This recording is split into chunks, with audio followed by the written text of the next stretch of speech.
UP की सियासत गर्मा चुकी है। हिंदू मुस्लिम की सियासत यूपी में जारी है।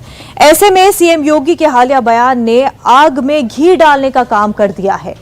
योगी आदित्यनाथ के 80% बनाम 20% और राम मंदिर बाबरी मस्जिद वाले बयान पर नवाब मलिक ने योगी आदित्यनाथ खुद इस बात का सबूत दे रहे हैं कि वो इस मर्तबा शिकस्त से दो-चार होंगे।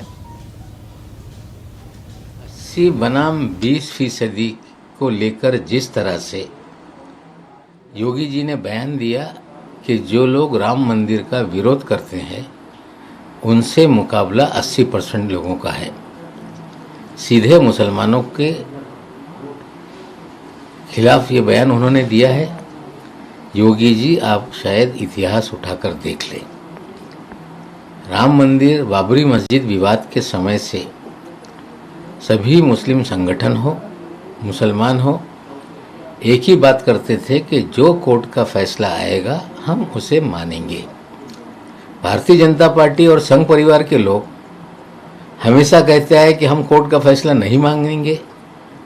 हमें लगता है जो सुप्रीम कोर्ट ने फैसला कर दिया, देश ने स्वीकार लिया, कोई उसका विरोध नहीं कर रहा है, मंदिर निर्माण का काम जारी है और फिर भी आप मंदिर को लेके विवादित बयान देते हैं।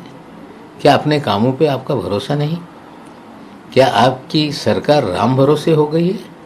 हमें लगता है जिस तरह का बयान योगी जी दे रहे हैं ये स्पष्ट हो रहा है कि भारतीय जनता पार्टी उत्तर प्रदेश में हार रही है।